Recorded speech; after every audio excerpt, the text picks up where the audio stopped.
सारे प्रॉपर्टी जी है तो कुछ जहा सब्जेक्ट है। लोग अक्सर कहते हैं सन प्रॉपर्टी समझ ही नहीं आती के इंतकाल के रजिस्ट्री कोई समझ कन्फ्यूज हो जाने। तो रजिस्ट्री और इंतकाल का ना कोई आसान जो तुम ना तरीका दस दो। देखो शहबाज, इतना भी प्रॉपर्टी जो है ना खुश्क सब्जेक्ट नहीं है, ये बड़ा इंटरेस्टिंग सब्जेक्ट है। मेन मकसद ये है कि इसमें इंटरेस्ट होना चाहिए। जो दिलचस्पी रखता है वो इसको एंजॉय कर रहा होता है। तो एक्चुअली रजिस्ट्रेशन एक्ट 1908 की दफ़ा 17 के मुताबिक आपको कोई भी आपकी जो है ना गैर मनकूला जायदाद, उसकी रजिस्ट्रेशन लाजमी है।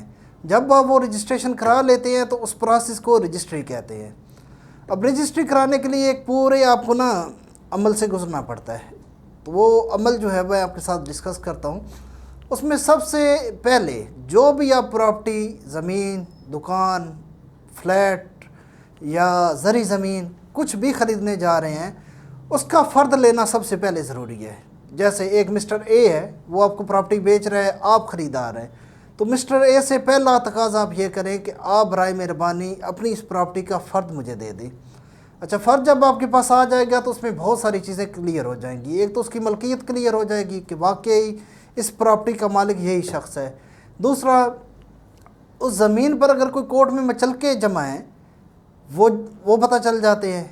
इतने मचलके जो हैं इस ज़मीन, इस प्रॉपर्टी के इस कोर्ट में जमा है। या इसके अलावा उस प्रॉपर्टी पे कोई भी चीज़ गिरवी पड़ी है, वो प्रॉपर्टी अगर गिरवी पड़ी है कहीं पे, वो भी फ़र्द के अंदर शो हो जाता है।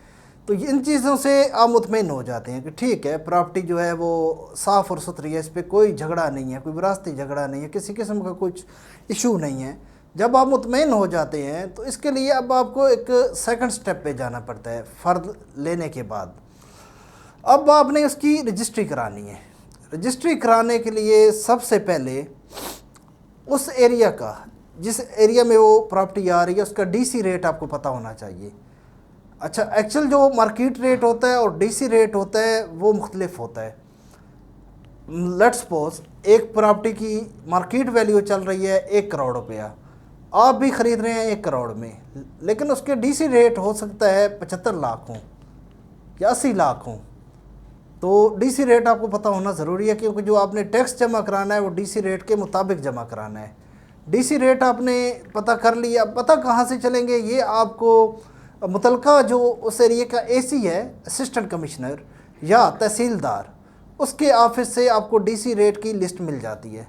तो आपको डीसी रेट पता चल जाएंगे। अब आपने उसके बाद क्या करना है, टैक्स जो पे करना है। अच्छा, टैक्स के लिए इसमें अगर तो आप नॉन फाइलर हैं तो आपको 6% टैक्स पे करना होगा। अगर आप फाइलर हैं तो फिर 5%, और अगर दही ज़मीन है, देहाती ज़मीन है, तो फिर 4% के हिसाब से आपने बजरिया ई चलान बैंक के अंदर टैक्स पे कर देना है। अब ये टैक्स की कैलकुलेशन डीसी रेट के मुताबिक होगी। जब आपका टैक्स पे हो जाएगा तो जो आपके पास ई चलान है उसके ऊपर मुकम्मल मुआहिदा की तहरीर लिखनी है। अब वो तहरीर जो है ना, लोग गलती क्या करते हैं तहरीर लिखने में या लिखवाने में, आजकल वसीका नवीस कहते हैं इनको। ये बैठे होते हैं हर कोर्ट कचहरी के बाहर या रजिस्ट्रार ऑफिस के बाहर या कहीं पे भी, या स्टाम्प फरोश भी इनको कहा जाता है। अगर आप इनके पास जाएंगे ना, पहले तो एक टाइपराइटर सिस्टम होता था, आजकल कंप्यूटराइज सिस्टम है। कंप्यूटर रखा हुआ है, एक ही फार्मेट उसके अंदर पड़ा है, एक ही फार्मेट है। उस फार्मेट के अंदर उन्होंने सिर्फ आपका डाटा डालना है और प्रिंट निकाल लेना है। नीचे जो टर्म एंड कंडीशंस हैं वो सारी की सारी सेम होती हैं, हर बंदे के लिए सेम एक ही टर्म एंड कंडीशंस है, उसके अंदर चेंजिंग नहीं करते। इसका बेहतरीन तरीका ये है कि कोई भी अच्छा सा वकील पकड़ें और उससे आप वो तहरीर लिखवाएं। और अच्छा वकील तो सारे अच्छे हैं, लेकिन अब एक वकील है जिसको आप क्रिमिनल केस दें वो भी डील कर लेता है, सिविल को भी डील कर रहा है, प्रॉपर्टी भी डील कर रहा है, हर तरह के केसेस वो डील कर रहा है। तो उसकी इतनी फिर उस चीज़ पे ग्रिप नहीं होती। ऐसा वकील जो सिर्फ प्रॉपर्टी डील कर रहा है, उस वकील की ग्रिप प्रॉपर्टी पे बहुत मजबूत होती है। वो सारे रमूज़ औकाफ, अप एंड डाउन्स सब उसको पता होते हैं। जैसे कि हमारे अपने एडवोकेट फ़िदा हुसैन साहब, एडवोकेट हाई कोर्ट, सिर्फ प्रॉपर्टी डील कर रहे हैं, प्रॉपर्टी के अलावा कोई और केस वो लेते ही नहीं हैं। तो हमारी कंपनी के भी लीगल एडवाइज़र फ़िदा साहब ही हैं। तो इस तरह के कोई वकील, उनसे आप वो तहरीर लिखवाएं ताकि कोई भी ना खामी उसमें न रह जाए। अब जो वो तहरीर लिखी जाए तो उसके बाद आपने चले जाना है रजिस्ट्रार या सब रजिस्ट्रार के ऑफ़िस में। वहाँ जाने के बाद वो आपकी जो तहरीर लिखी हुई है उसको वो अपने रिकॉर्ड में लिख देंगे। जब उनके रिकॉर्ड में चली जाएगी उसके बाद वो अपनी साइन स्टैम्प करके दे देंगे। तो इस प्रोसेस को रजिस्ट्री कहते हैं। जब फाइनल रजिस्ट्रार सब रजिस्ट्रार के साइन हो गए और वो तहरीर आपको दे दी गई तो वो आपकी रजिस्ट्री आपके हाथ में है। ये एक सिंपल सा इसका शॉर्ट एंड स्मार्ट प्रोसीजर है रजिस्ट्री का। अच्छा, अब अगर हम इंतकाल पे जाएं तो इंतकाल आपका पटवार खाना या राजी रिकॉर्ड सेंटर, पहले पटवार खाने होते थे लेकिन अब कंप्यूटराइज सिस्टम करके गवर्नमेंट ने राजी रिकॉर्ड सेंटर बना दिए हैं।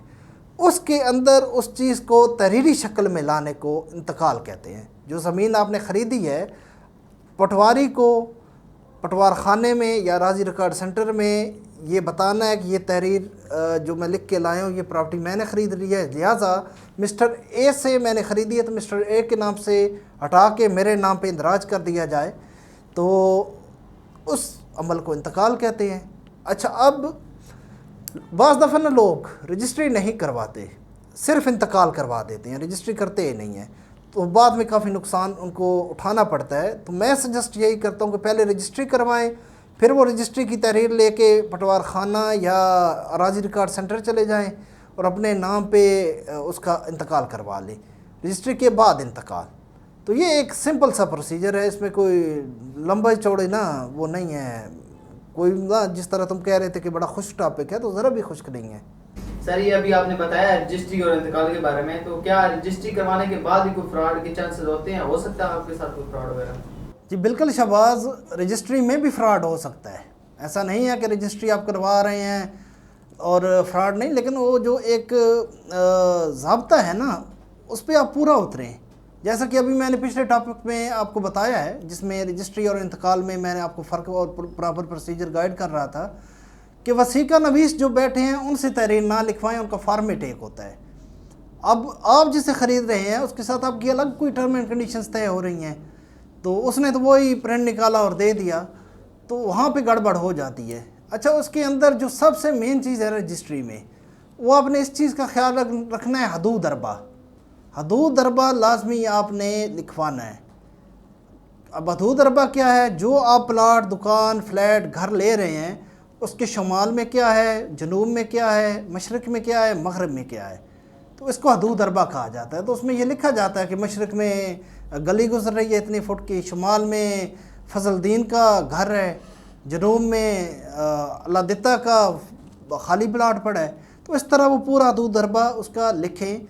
अब होता क्या है, एक बंदे से आपने एक प्लाट ख़रीदा है किसी एरिया में, किसी खेवट में भी वो आ रहा है, प्लाट आपने ख़रीद लिया।